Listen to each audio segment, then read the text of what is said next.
No devocional de hoje, vamos entender o que acontece quando convidamos Jesus para entrar em nossa casa, entrar em nossas vidas. Só Jesus tem a capacidade de transformar ambientes. Só Ele tem o poder de transformar a morte em vida.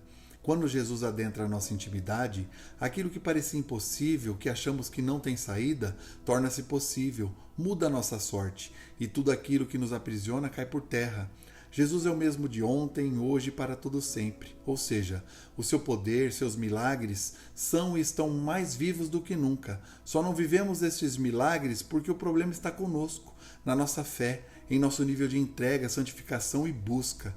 É o nível de tudo aquilo que nos aproxima e nos torna mais íntimos de Jesus, para que possamos experimentar a verdadeira graça derramada do alto. Graça não é apenas o favor imerecido, não só tem relação com a nossa salvação. Graça engloba muito mais poder que vem do céu do que podemos imaginar, para nos sustentar aqui nesta terra.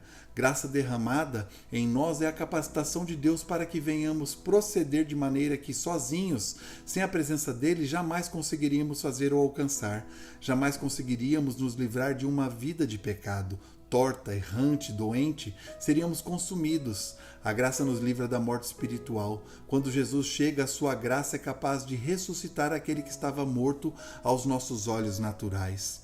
O Evangelho de Jesus, segundo Marcos, capítulo 5, versículos 22 e 23, nos conta uma história de um pai que estava em desespero. Sua filhinha estava com uma grave enfermidade, prestes a morrer, mas Jesus chega no cenário e este pai vai ao encontro de Jesus. Só que quando estavam a caminho de sua casa, anunciaram a morte da pequenina. Vamos nos atentar ao que esta passagem nos ensina.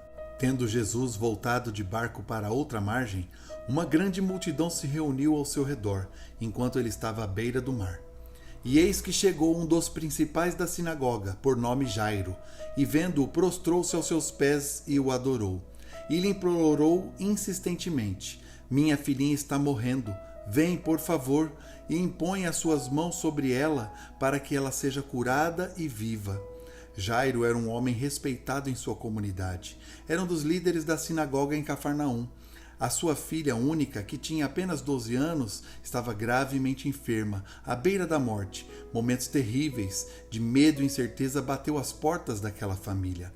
A palavra de Deus diz que, ao encontrar Jesus, ele se ajoelhou e o adorou, e Jesus foi com ele. Mas no meio do caminho, além de cercado por uma multidão, alguém entra no cenário tocando Jesus, e Jesus interrompe sua caminhada e para, dizendo que alguém o tocou, pois dele saiu virtude. Então uma mulher com fluxo de sangue há 12 anos foi curada. Agora vamos imaginar a angústia de Jairo, porque Jesus parou para atender aquela mulher, e ele deve ter pensado: Jesus e minha filha. E se não bastasse, para piorar a situação, os principais da sinagoga trazem uma notícia amarga: Jairo, sua filha já está morta. Pare de incomodar o mestre. Não se assuste ou se surpreenda se no meio da sua prova comecem a aparecer os profetas da desmotivação, que ao invés de fortalecerem a sua fé, te dão um banho de desânimo, querendo frustrar suas expectativas, minar sua fé. Não olhe e não escute. Cuidado com quem se aproxima de você em momentos de decisões cruciais na sua vida, os curiosos, invejosos e os falsos conselheiros. Só que Jesus não deu ouvidos para aquela notícia e disse a Jairo: não se preocupe, apenas creia. E a partir daquele momento, Jesus não deixa ninguém mais segui-los, apenas Pedro, Tiago e João. Entenda uma coisa: Jesus nunca se atrasa, ele chega no momento exato. Ele não escreve certo por linhas tortas, como dizem por aí. O caminho de Cristo sempre é reto, as linhas são sempre retas, e o tempo de sua ação nunca será tardio. A filha de Jairo representa o que está acontecendo neste exato momento na sua vida. É algo precioso que você tem, mas está morrendo ou já morreu. Você, como Jairo, não consegue enxergar além de um único resultado: o fim de tudo, e as notícias se tornam cada vez mais contrárias. E Jairo, mesmo diante de tantas adversidades, mesmo sendo um líder religioso judeu, resolveu ir em busca de Jesus. Seu objetivo foi encontrar socorro bem presente em sua dor em Jesus. Agora eu imagino Jairo naquele cenário, tomado por uma angústia interna. Seus pensamentos estavam desgovernados, desorientados, só que ele não tirou sequer um minuto os olhos de Cristo. Não piscava em nenhum instante para não perder o mestre de vista. contou cada passo de Jesus, observou cada gesto, cada olhar. A respiração de Jesus era observada. Ele queria até mesmo ler os pensamentos de Jesus. Jesus se sentia observado. A visão de Jairo se transformou em uma visão de túnel. Havia uma multidão ao redor de Jesus o comprimindo, pessoas falando, clamando, muito barulho, os discípulos ao redor, mas ele só ouvia e via Jesus. E durante a minha caminhada com Cristo, tenho aprendido que quanto maior está sendo o meu alvo, quanto mais nítido ele estiver ficando, maior está sendo a minha fé. Entenda que as grandes transformações das nossas vidas e da nossa família começam quando convidamos Jesus para entrar em nossas vidas. Foi isso que Jairo fez, convidou Jesus para entrar. Então, Jesus chega na casa de Jairo e diz: "Por que todo esse choro e lamento? A criança não está morta, mas apenas dorme." E Jesus, quando entra em nossa casa, ele coloca tudo em seu devido lugar.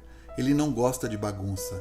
Ele transforma o ambiente em seu ambiente, como se estivéssemos em um piso inferior todo bagunçado, e Jesus nos leva a subirmos para um piso superior, com cômodos arrumados, limpos, com mobílias novas, um ambiente de paz, de cura, de transformação, e faz com que não venhamos mais ter o desejo de regressarmos ao piso inferior. Já havia carpideiras na casa de Jairo, mulheres que eram contratadas para chorar, transformando o ambiente em puro lamento. Todavia, Jesus coloca todos para fora, menos Jairo, sua esposa e os 3 discípulos, Pedro, João e Tiago, e se encaminha até a criança. Jesus pega na mão daquela menina que jazia ali e diz: "Talita cumi", que significa: "Menina, eu lhe ordeno, levante-se." Por isso, neste momento eu quero dizer algo profético. Tome posse da restauração da sua vida, porque quando convidamos Jesus para entrar em nossas vidas, ele vai até o problema, vai até aquilo que para você já morreu e ordena: se levante para um novo chamado, um novo fôlego de vida, uma nova história. Então somente creia, porque ele vive, é eterno e cheio de graça e misericórdia para derramar sobre nós. Senhor Jesus, a sua palavra nos diz que tu estás à porta e bate. E quem lhe deixar entrar terá a honra de cear contigo. Pois então, meu Pai, que tenhamos a persistência de Jairo, mesmo em meio aos apontamentos e adversidades. Que tenhamos a fé também daquela mulher do fluxo de sangue que apareceu inusitadamente no cenário de dor de Jairo. Tamanha fé lhe extraiu virtude e foi curada.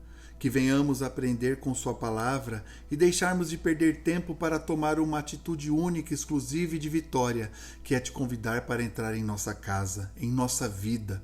Seja bem-vindo, Senhor Jesus. Nos leva a um ambiente superior que tu preparaste para nós, ambiente de paz, de intimidade contigo, de cura, transformação de vida, em que o Senhor ressuscitará aquilo que parece impossível aos nossos olhos, aquilo que para nós não tem mais saída e já está morto. Que sua graça redentora invada nossos corações e, como nos é um favor imerecido, que tenhamos a coragem de não retrocedermos mais, que a força que este tesouro chamado graça redentora nos quebrante, nos dê o respaldo de conseguirmos fazer o que sem ela jamais conseguiríamos até hoje alcançar. Obrigado por nos dar esta palavra que ressuscita nossas expectativas, nossas vidas, o nosso ser. Entre em nossa casa e nossa vida. Tenha a liberdade de agir em nosso ambiente de intimidade. Mexe com nossa estrutura, Senhor. Cura nossas feridas, nossos sentimentos, o nosso coração e que seja feita sua vontade. Amém.